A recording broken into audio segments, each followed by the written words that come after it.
మీరు మీ అభిమాన shows and serials TV కన్నా ముందు ఈటీవీ విన్ యాప్లో చూడండి. Download and subscribe to ETV win app. 99 రూపాయలు మాత్రమే.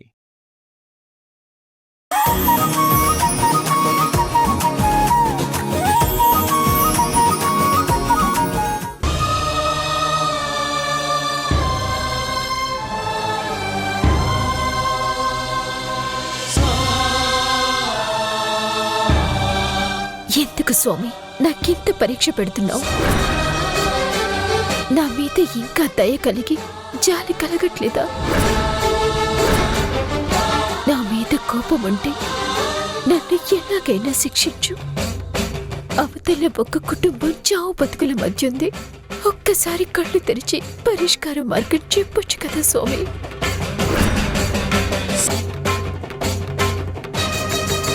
రాధా, రాధా,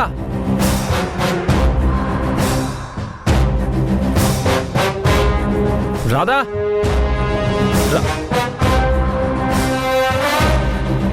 రాధా, హే రాధా, ఏంటి శిశు ఆయన ఇక్కడేం చేస్తున్నావు? రా వెళ్దాం. అరవకు, సాధు గారు ధ్యానంలో ఉన్నారు.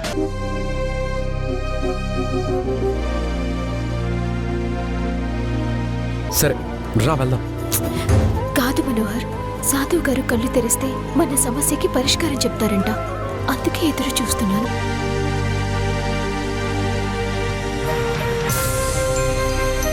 రాధా, నీకు పైత్యం బాగా ముదిరినట్టుంది. సాధు కనికరించి పరిష్కారం చెప్తారని పొద్దున్నుంచి ఇలాగే ఇక్కడే నిల్చొనున్నావా? అసలు నువ్వు ఎలా తయారవో తెలుసా రాధా? ఒకసారి అసలు నిన్ను నువ్వు చూసుకున్నావా?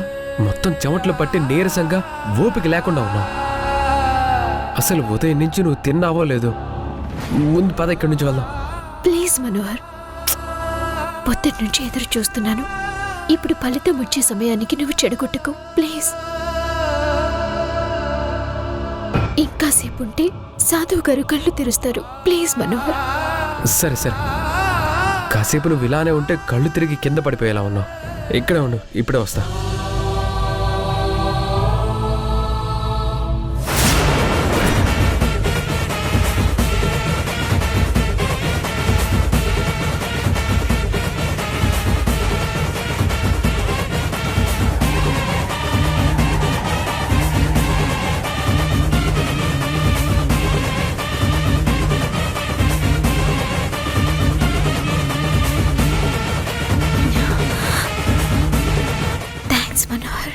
ఏంటి థ్యాంక్స్?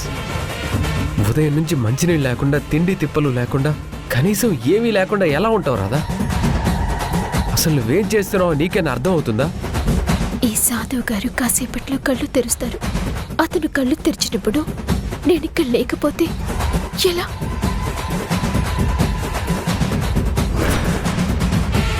అందుకే కదలకుండా నుంచున్నాను. ఆయన కళ్ళు తెరవటం ఏంటి రాదా? నువ్వే లేపచ్చు కదా.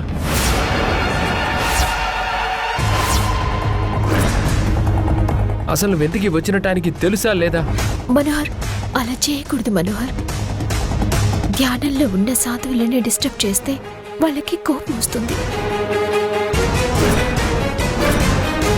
వాళ్ళంతట వాళ్ళు కళ్ళు తెరిస్తే మన సమస్యకి పరిష్కారం దొరుకుతుంది. అందుకే ఎంత సమయమైనా సరే నేను ఇక్కడే ఎదురు చూస్తూ ఉంటాను.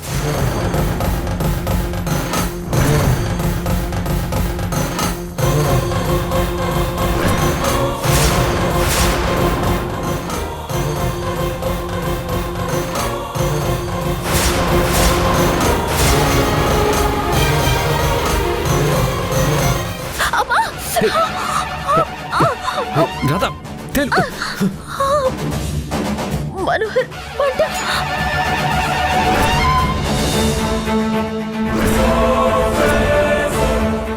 రాధా పద, హాస్పిటల్కి వెళ్దాం.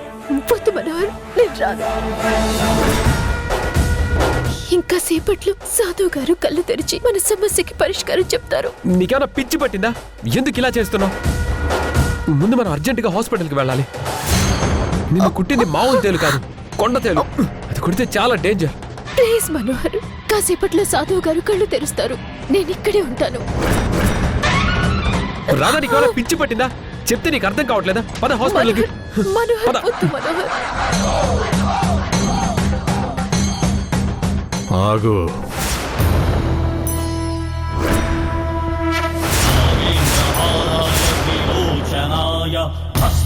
తనకి ప్రాణహాని ఉంది, ఇలా తీసుకొచ్చి ఇక్కడ పడుకోబెట్టు.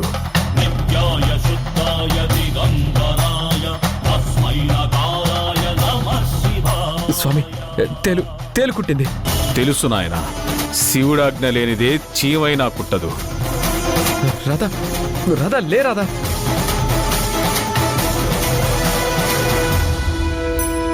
రాధా ముందు ఏదో ఒకటి చేయండి స్వామి. రాధా నీకేం కాదు. స్వామి స్వామి విషం ఎక్కుతుంది. రాధా రాధా లే రాధా.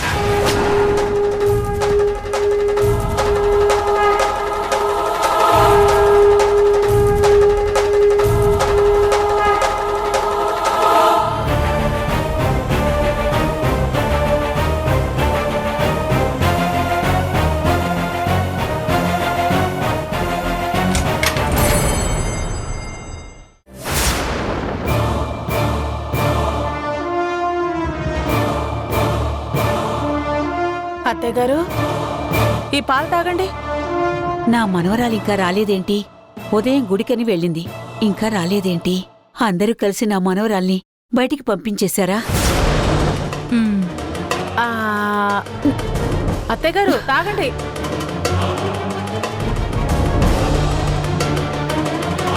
ఏంటి అత్తయ్య గారు, ఆరోగ్యం బాగున్నప్పుడు నన్ను ఏడిపించి ఇప్పుడు కూడా ఏడిపిస్తున్నారు. అసలు నేనంటే మీకెందుకు ఇంత చిన్న చూపు? పాలు తాగిస్తున్నాను, ఎందుకు తాగడం లేదు? తాగండి. తెరవండి. మాధవి,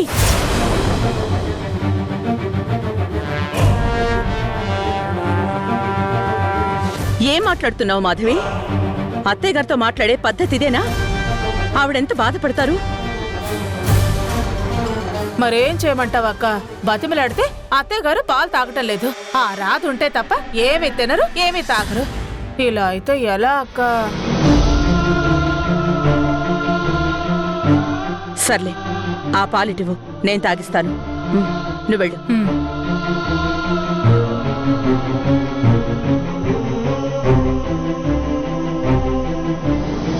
ఏంటత్తయ్య గారు, ఒక్క పూట రాధ రాకపోతే ఇంతలా బాధపడతారా? తనెక్కడికెళ్ళింది? గుడికే కదా. ఎందుకు ఆలస్యమైందో ఏంటో. తనని తీసుకురావడానికి మనోహర్ కూడా వెళ్ళాడు. ఇంకాసేపట్లో రాధ వచ్చేస్తుంది కదా. మీరీ పాలు తాగకపోతే ఎలా? ఎందుకో రాధ విషయంలో నా మనసు కీడుని శంకిస్తుంది దేవకి. నాకెందుకో ఆందోళనగా ఉంది. అత్తయ్య గారు, నా మీద మీకు ప్రేమ ఉంది కదా, ముందు ఈ పాలు తాగండి.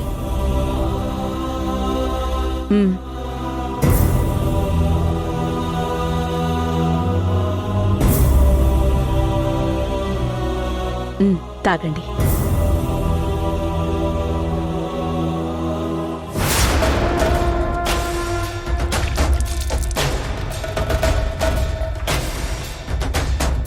స్వామి స్వామి స్వామి రాధ ఇంకా ఎందుకు కళ్ళు తెరవట్లేదు? ఏదో ఒకటి చేయండి స్వామి, ప్లీజ్ స్వామి. రాధా లే రాధా. రాధా స్వామి ఏదో ఒకటి చేయండి స్వామి. రాధా రాధా రాధా లే రాధా. రాధా రాధా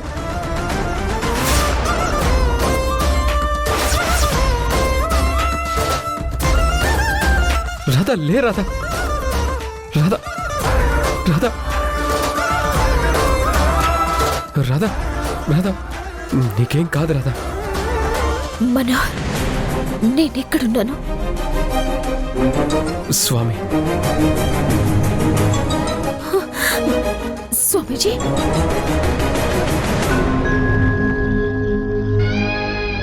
నాకంతా తెలుసు, దీనికి పరిష్కారం ఉంది. అది నువ్వు చేయగలవా? స్వామి, నేను ఏమైనా చేయగలుగుతాను. ఆలోచించుకొని చెప్పు. ఆలోచించుకోవటానికి ఏమీ లేదు స్వామీజీ. నా కుటుంబం కోసం నా ప్రాణాల్ని ఈ క్షణమే ఇవ్వమన్నా ఇస్తాను. దానికి సిద్ధంగా ఉన్నాను. ప్రాణాలు ఇవ్వాల్సినంత అవసరం లేదు. మరి నీ మెడలో కనపడుతున్న తాళి, దానిని తీసి ఇక్కడ పెట్టు.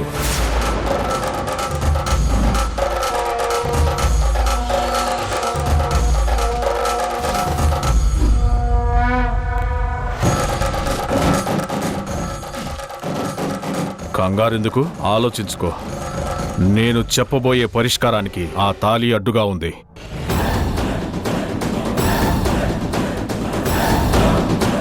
ఈ వ్రతాన్ని కన్యలు మాత్రమే చేయాలి. మానసికంగా గాని శారీరకంగా గాని పెళ్ళైన వాళ్ళు, మెళ్ళో తాలిబొట్టు ఉన్నవాళ్ళు ఇది చేయకూడదు. నువ్వు చేసే పూజకి నీ మెళ్ళో ఉన్న తాలిబొట్టు అడ్డుగా ఉంది. అది నువ్వు నిర్ణయించుకుని వస్తే నేను నీకు పరిష్కారాన్ని చెప్పి పూజా విధానాన్ని చెప్తాను. ఇప్పుడు మీరు మీ ఇంటికి వెళ్ళి రేపు ఆలోచించుకొని రావచ్చు. రేపు సూర్యోదయంలోపు వచ్చి పూజా విధానాలు తెలుసుకోండి. మిగతా సంగతి నేను చూసుకుంటాను. సరే స్వామి. పద. పద.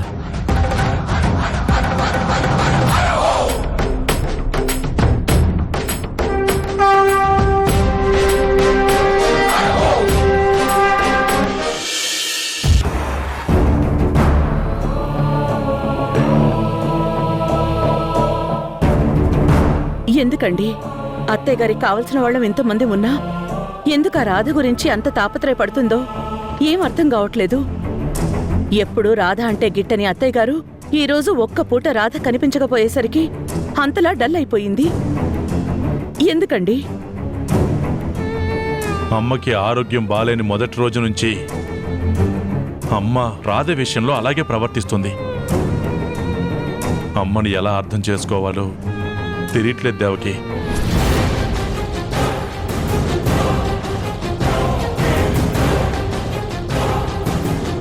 ముందు మనం రాధ గురించి తెలియకుండా తన మాయలో పడ్డం, అత్తయ్య గారు కూడా ఈ రాధ మాయలో పడి ఇలా ఎఫెక్షన్ పెంచుకుంటోందా?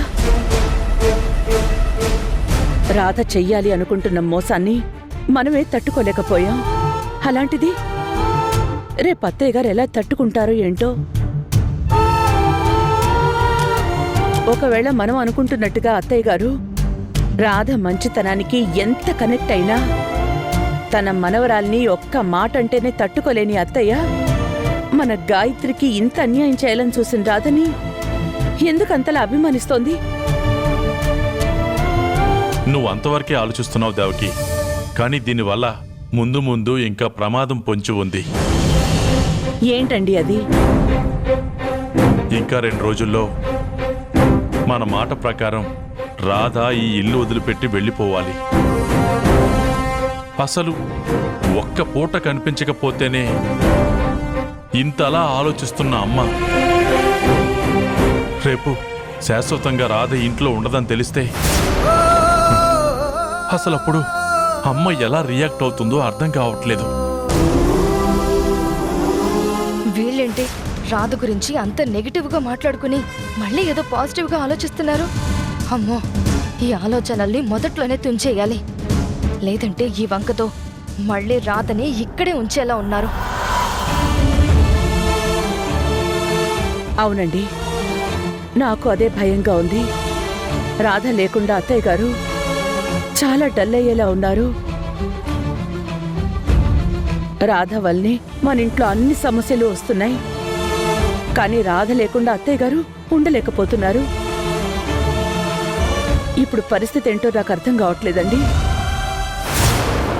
అమ్మో, ఒకవేళ నేను ఎంత చెప్పినా అమ్మ వాళ్ళు వినకుండా రాధని ఇక్కడే ఉండమంటే అప్పుడేం చెయ్యాలి?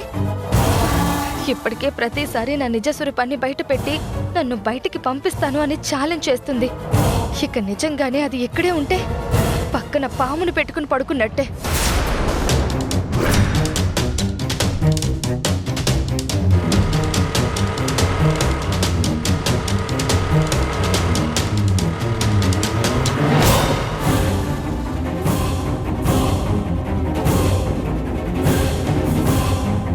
రాధా, పద.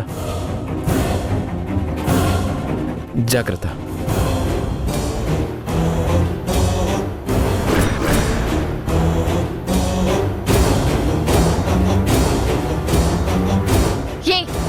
అసలు నీ గురించి నువ్వేమనుకుంటున్నావు? ఏదో అత్తగారింటి నుంచి తల్లిగారింటికి వచ్చినట్టు బాగానే ఎంజాయ్ చేస్తున్నావు. అసలు నువ్వు ఇంట్లోకి వచ్చిందెందుకు? నువ్వు చేస్తున్న పనేంటి? నాన్నమ్మని జాగ్రత్తగా చూసుకుంటావని నిన్ను ఇంట్లో ఉండనిస్తే నువ్వు చెయ్యాల్సిన పనులు చిన్నపిల్లాడు రోషన్కి అప్పగిస్తావా? నువ్వు ఊళ్ళో పెత్తనాలు చేయడానికి వెళ్ళావా? ఒకవేళ నీకు ఊళ్ళో పెత్తనాలు ఎక్కువైతే ఇక్కడ ఉండడం ఎందుకు? మూట ముళ్ళ సర్దుకుని ఇంట్లో నుంచి వెళ్ళిపో. ఏం మాట్లాడుతున్నారు గాయత్రి గారు? అసలు ఒక మనిషి ఎక్కడికి వెళ్ళింది, ఎందుకు వెళ్ళింది, అక్కడ ఏం జరిగిందనే తెలుసుకోకుండా, సమాధానం ఇచ్చే అవకాశం లేకుండా ఇలా మాట్లాడితే ఎలా? ముందు వివరాలు తెలుసుకోవాలి కదా.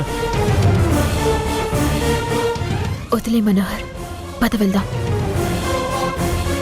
ఆగండి. ఇక్కడ నేను మాట్లాడుతూ ఉంటే నేను మీ కళ్ళకి పిచ్చిదాల్లా కనిపిస్తున్నానా, లేదంటే నా మీద పొగరు చూపిస్తున్నారా? అడిగిన దానికి సమాధానం చెప్పకుండా వెళ్ళిపోతారేంటి? గాయత్రి, ఎందుకు అలా అరుస్తున్నావు? ఇంట్లో అరుపులు వీధిలో వినిపించాలా? వచ్చారు కదా, వదిలే. ఇదేంటిదే, చూస్తుంటే ఈ రాధ మీద సింపతి వచ్చినట్టుంది.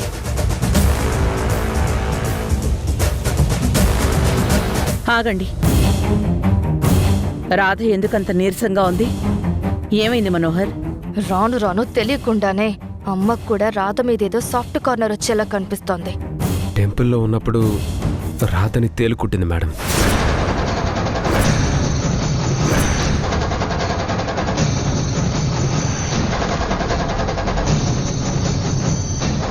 తేలుకుట్టిందా?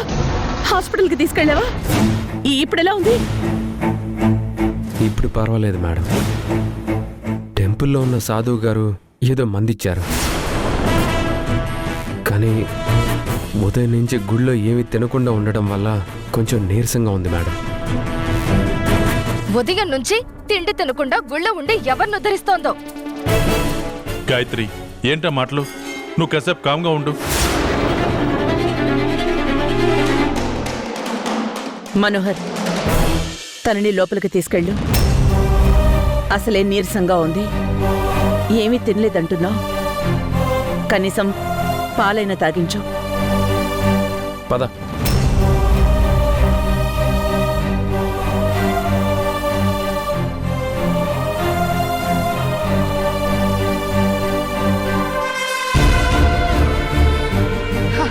ఛే!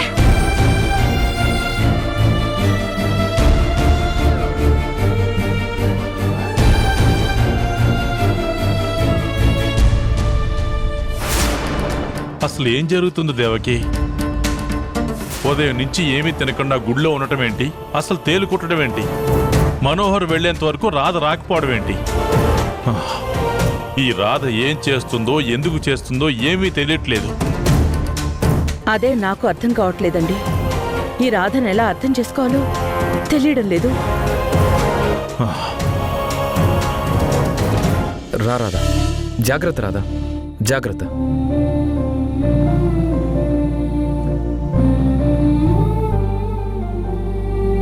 మనోహర్, నేను నానమ్మ దగ్గరికి వెళ్తాను, కాసేపు మాట్లాడొస్తాను. రాధా, నువ్వెంత నీరసంగా ఉన్నావో చూసుకున్నావా? ఇప్పుడెందుకు? చాలా అలిసిపోయి ఉన్నావు. రేపు ఉదయం మాట్లాడొచ్చు. ముందు రెస్ట్ తీసుకుందు గాని పద. మనోహర్, ఉదయం నుంచి భోజనం కూడా చేయలేదు. నిన్ను రూమ్లో వదిలేసి పాలు తీసుకొస్తాను, పద. ప్లీజ్ మనోహర్, నానమ్మని పలకరించి వెళ్దాం. మొండి ఘటానివి వినవు కదా, పద.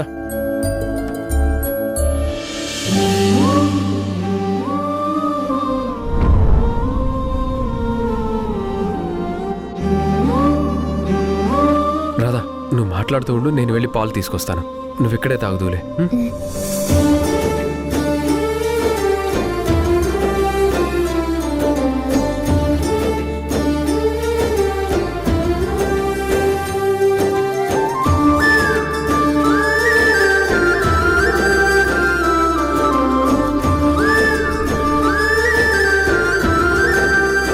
ఏంటి నానమ్మ, ఉదయం నుంచి నీ దగ్గరికి రాకపోయేసరికి భయపడ్డావా? నాకేమైనా జరిగిందేమోనని?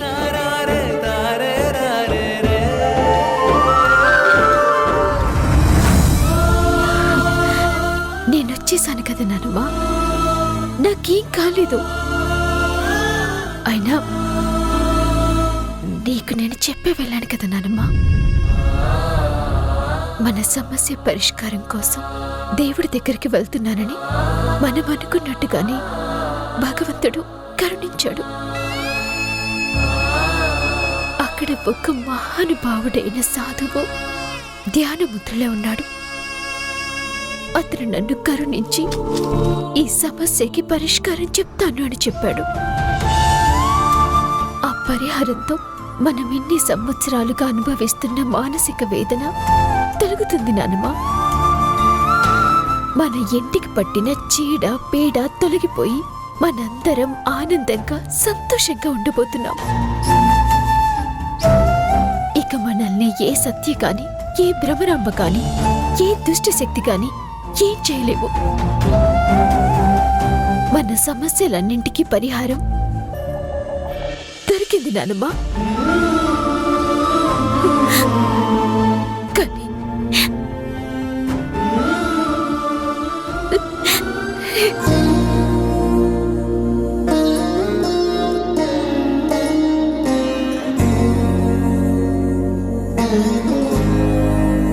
ఆ పరిహారానికి ఈ తాలిబొట్టు అట్టంటున్నాడు నాన్నమ్మ ఆ సాధువు గారు.